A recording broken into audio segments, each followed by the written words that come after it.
Hi guys. This first video is about the fabric. We have to understand the fabric before we can use it. So I have this fabric terminology sheet for you about the different directions of the fabric. And so I'm just going to go over the different vocabulary words. So this is a bolt of fabric. It's called muslin with an N. It's just cheap cotton fabric. This is what I want you to buy. I think you need 2 yards of it in order to do all of your samples.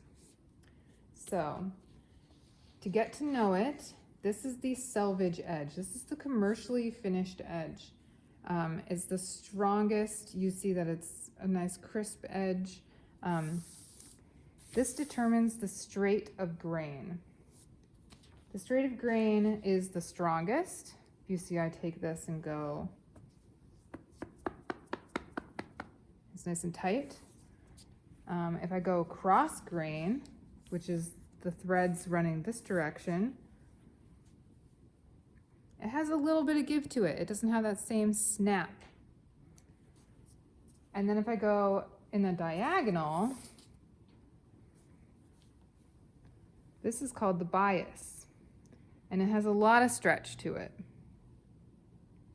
That's useful because bodies are round.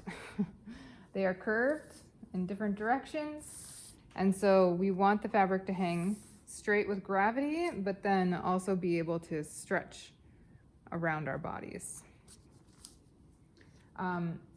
These long fibers that follow the straight of grain are also known as the warp, and the ones that follow the cross grain are known as the weft.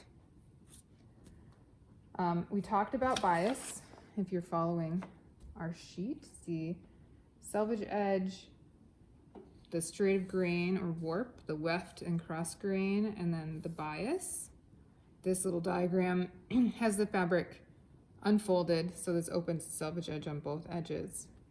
Here I have my fabric, 2 selvage edges here, and it's folded over at this side. This is how you buy it at the store. The weave of the fabric is the way the fibers are interconnected. So this is a plain weave. This goes up, down, and then this one goes up, down, just one in either direction. What it's made of is something like cotton, silk, wool, linen, polyester, or rayon. That's the fiber content. So if you say something is satin, satin is the weave. Satin is if the cross grain, instead of going 1 over, 1 under, 1 over, 1 under, it goes 1 under, 2 or 3 over, 1 under, 2 or 3 over.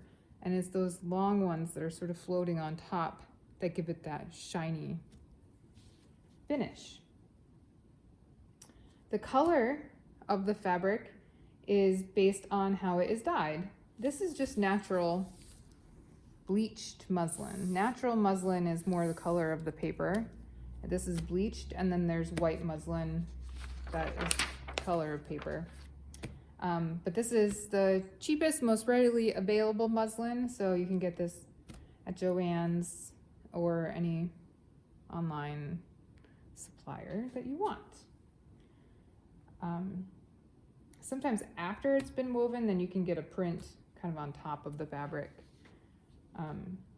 But that's all color. That doesn't have anything to do with the fiber content, what it's made out of, or how it is woven or interconnected together. So now that we know where the selvage edge is and the straight of grain, we can get going on cutting out our sample pieces. That's the next video.